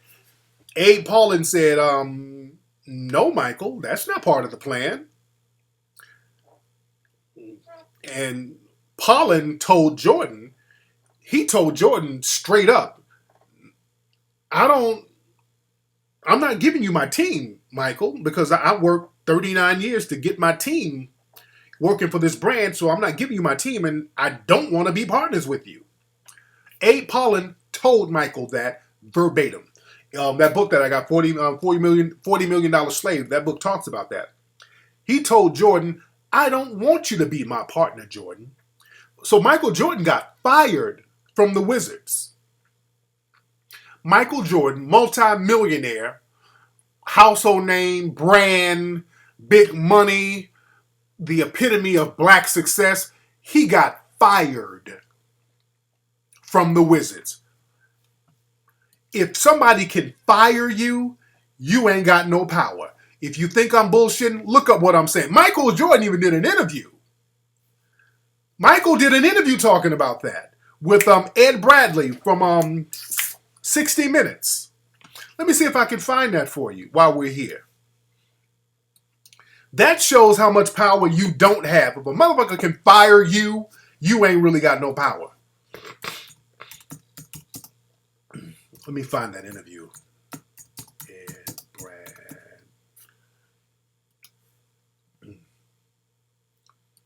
Let me see. Michael Jordan, Ed Bradley. Where's that interview? Damn, so now it's going to take me a minute. Oh, man, there's an interview where he's talking about it. I want to get to the clip.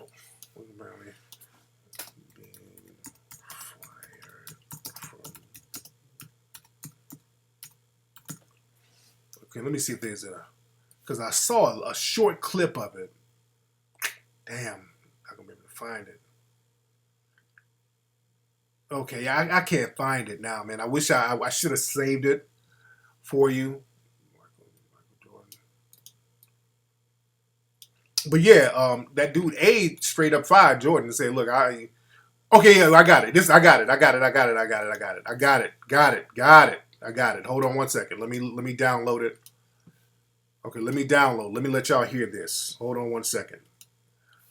Let me get these calls real quick while I'm doing that. What's up? Who's calling?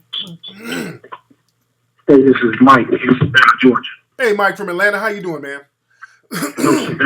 What's on your mind, brother? Kind of got a question similar to the young lady that called earlier. about her dude.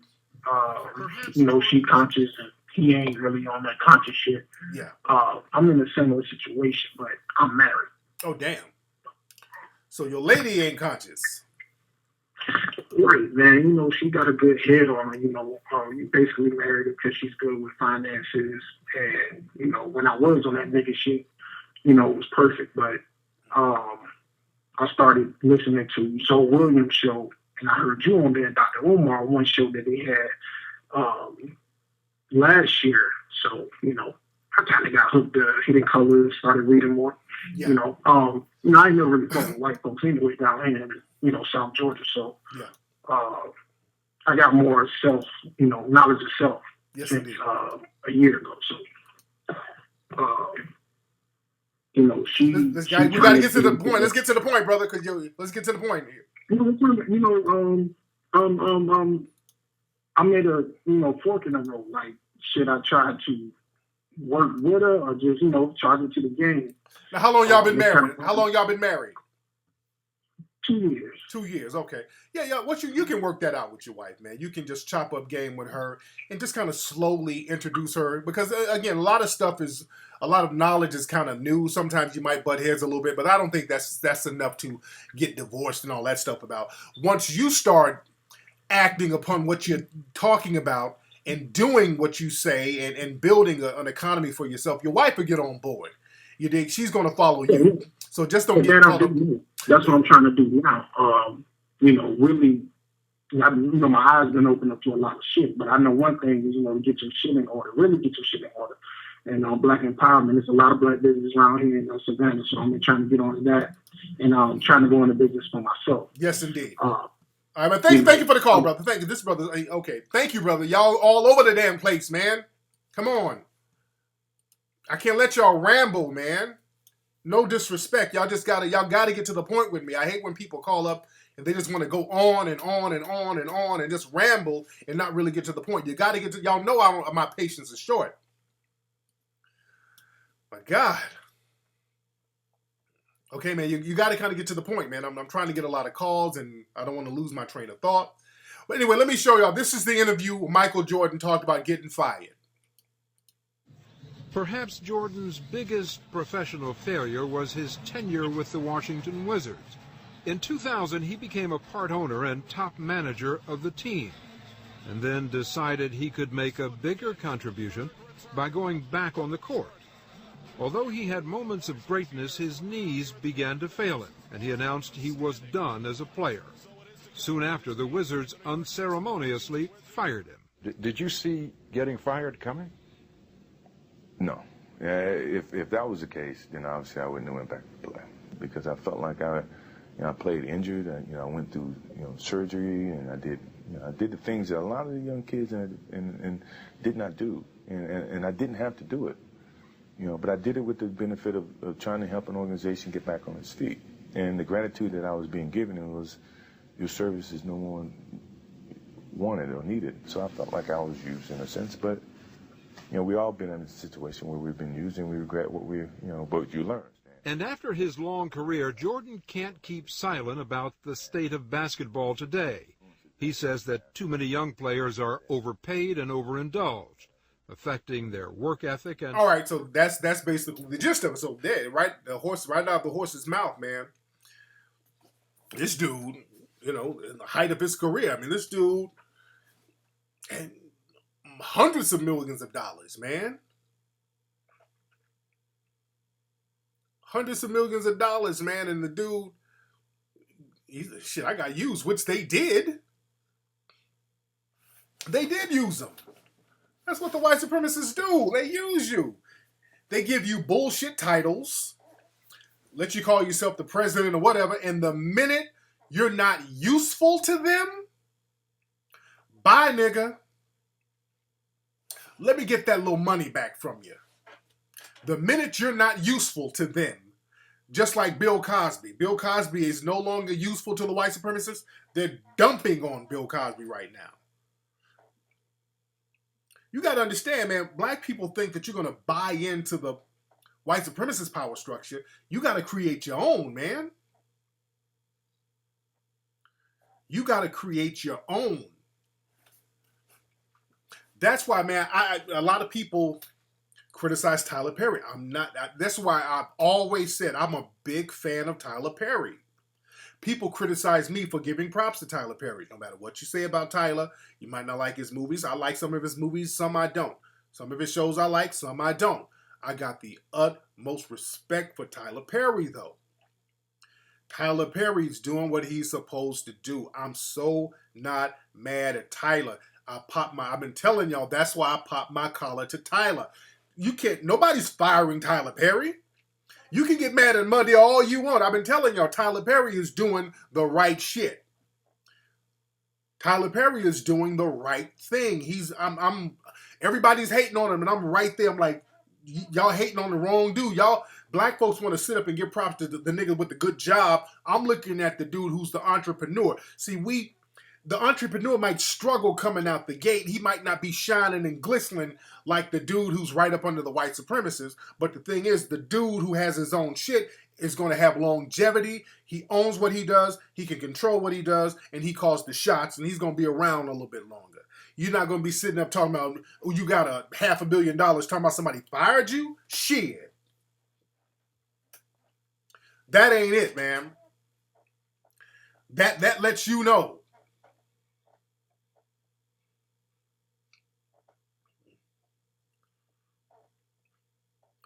You shouldn't have $500 million talking about somebody that fired you.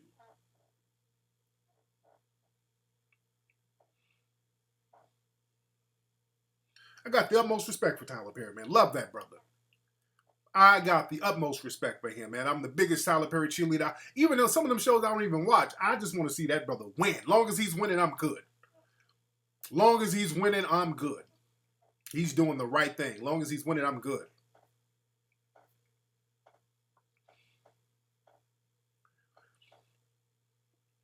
He has creative control over his content, absolutely. Absolutely. That's what matters. Who's a boss? Who's the boss? Who owns something? Who's the boss? Oh yeah, Tyler Perry gave TD Jakes like $1 million. Yeah. And TD Jakes started testifying. I saw that. He gave Tyler TD Jakes that $1 million and started laying hands on TD Jakes. I ain't mad at you, TD. I love TD Jakes. TD, we got the same lawyer, by the way.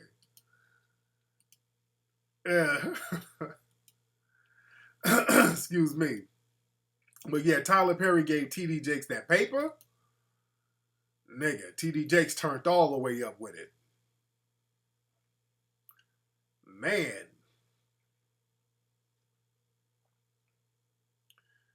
Man.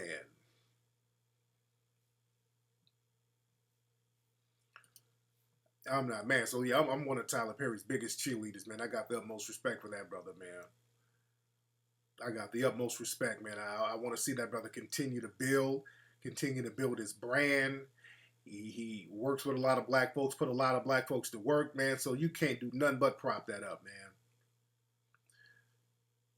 You can't do nothing but give props to that. Man. Don't forget to go to TariqElite.com to get that fresh gear.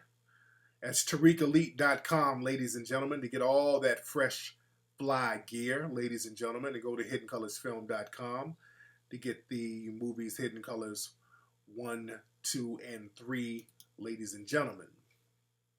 Steve Harvey had what? A scary incident with all of us. We had skin. Yo, TD Jakes is a great speaker. I love TD Jakes. TD Jakes spits some real hot fire, man. Because all preachers ain't bad, but I love TD Jakes. I like TD Jakes. He spits some real hot fire. Nigga, when Tyler gave him that $1 million, TD Jakes turned into this. What did you come here for? What did you come down here for? Tell me. To get delivered more. To get delivered.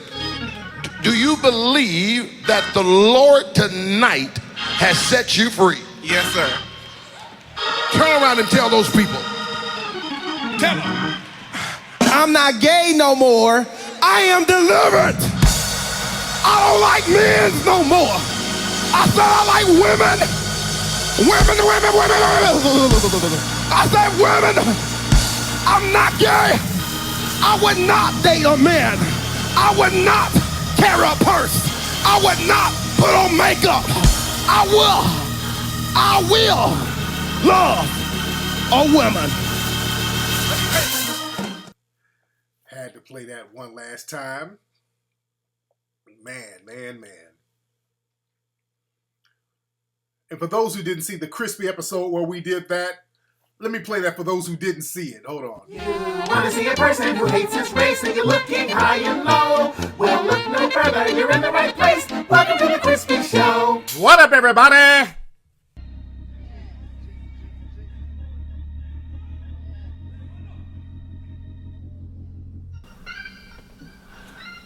I'm not moist no more, everybody. I am delivered, everybody. I don't like men's no more, everybody. I like women, everybody. I like white women, everybody. I like white women.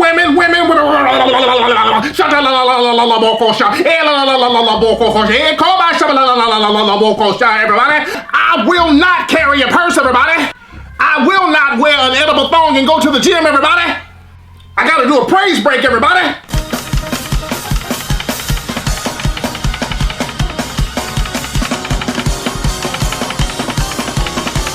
I like women, white women, everybody, white women. I will not get a blow-up doll that looks like Chris Brown and put KY jelly around the mouth, everybody. I will not get a tattoo on my butt cheeks that say whoop, there it is, everybody. I gotta do another praise break, everybody.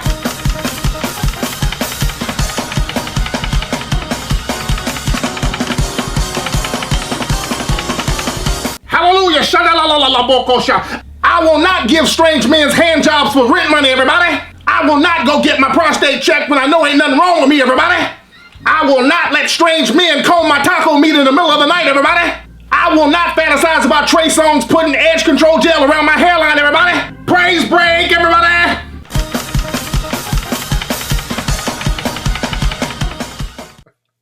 All right, that's enough of the Crispy Show. Man. Well, we got some crispy episodes coming up. That's hilarious. Man. Oh yeah, we got some hilarious ones, man. We got Silence of the Coon that's coming. We got a whole bunch of them. Man, let's see who we got on the phone. What's up? Who's calling? My name's Lamar. I'm from Pittsburgh. What up, Flex? What's up, man? Well, how you doing, brother? I'm doing good, man. What's on your mind? I just want to ask, how do you feel about blacks being like a permanent underclass in the country? How do I feel about it? Yeah. Well, if we don't get an economic base on our own, which is what we should have been doing, we're going to become a permanent underclass. I've said that several times.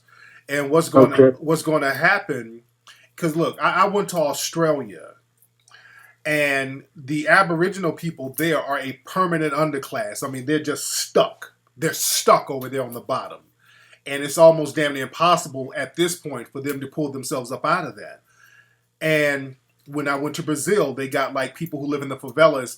They're a permanent underclass, and that's what's going to happen when you have. We got so much access to certain amounts of capital that we spend, but we don't circulate it. And other groups look at us like, how can you people be surrounded by so much wealth but live in poverty? Because we still got that plantation mentality where we beg for what we need and we pay for what we want. So instead of using money to invest in a small business and then build that up, we'll get our money and buy Jordans or a flat screen TV and shit that don't appreciate in value, and then be on Section 8 though. So we got that hustling backwards mentality. We will have kids and then figure out what to do with the damn kids after the fact, just like that young lady who called up. So we got that plantation hustling backwards, master's going to take care of me mentality.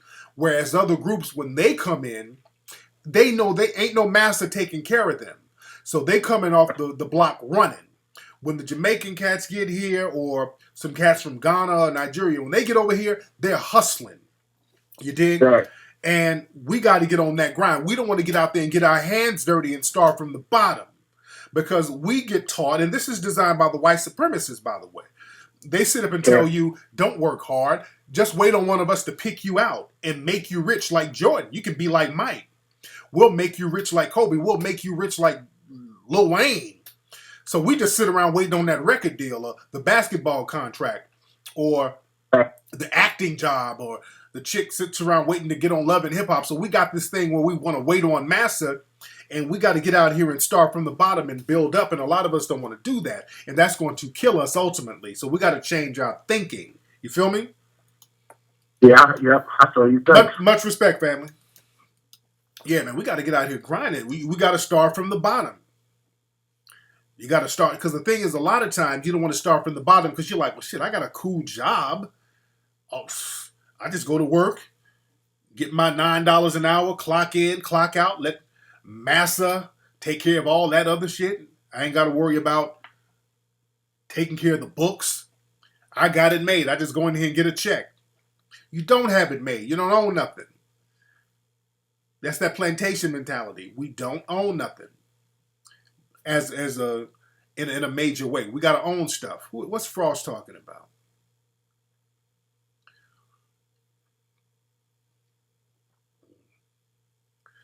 So that's what it is. Let me get one more call here. What's up? Who's calling? What's up, man? This is Mustafa, man, calling from Florissant, man. Hey, Mustafa, how you doing, brother? I'm good, man. Before you go any further, man, when I was at the protest a couple of days ago, I seen that I Don't Want to Be Gay No More dude. He was down there, man. I heard he was down there like a meat coat. He was trying to get chosen. Something. Oh my God. It was like, what the hell was he doing down there? That dude was down there in a meat coat. I'm like, what the hell is he gonna do, man? I told my mans, I'm like, Joe, that's the dude from the video. We just started laughing. We thought the shit was funny. Yeah. But he was gonna give people, anybody who got knocked out, he was gonna get a dude some mouth-to-mouth resuscitation if y'all got gassed. But go ahead. Man, but listen, at any rate, though, I just find this, funny. Not funny, but all the protests going on and everything. And when I go to these meetings, man, nobody's talking about building us up economically. Exactly. They keep talking about these Selma, Alabama ass marches and shit, man, and no real plan, man. Dude, I mean, look, when I was down there, I said, brothers, the marching and the hands up, don't shoot. That's cool because it brings international attention. That's cool. I'm not even knocking that, but that's not where you stop, though. While people are marching, you need another team of people on the streets building businesses, man. All those burned down businesses, they should be renting those businesses out right now down there circulating money. They got to empower themselves, man. And that's the thing. People keep talking about everything but financial empowerment, man. And that's where it starts. So it is what it is. But thanks for the call, man. All right, peace, bro. Yeah, that's funny. That dude from that gospel video, he was down there. That nigga was down there I heard he was down there chanting the wrong thing. Instead of hands up, don't shoot, he was saying ass up, come loot. He was chanting something else. What's that? It's hard, food trucks. We don't have grocery stores in the hood. You need to get them. You need to get them. You need to get them. Yeah, I heard about the girl who got shot in the eye out there. Man. Step by step. I'm going to have to do that, man, just on some step-by-step tip just to show people what to do. We got to really break that down. And then, my dude, Jason Black, his movie, 7 a.m., which talks about economics, that's coming out in January 17th. So you guys definitely need to check that out. And again, when we do Hidden Colors 4, we're going to touch on that more. And I'm going to talk about that more on podcasts. And we need to get out on the road and do a tour where we're talking about this and just really breaking it down. Anyway, y'all, let me get up out of here, y'all. That's my time. It's 9 o'clock out here in LA. It's been good chopping up game with everybody. We'll get the music popping. We'll get some Tariq Elite Radio music popping, everybody. So y'all don't go nowhere. Y'all hold tight for about 30 seconds to 1 minute, and I will be back with music right here on Tariq Radio. And go to melanoidnation.org. Donate. Peace. Hold on, where you at?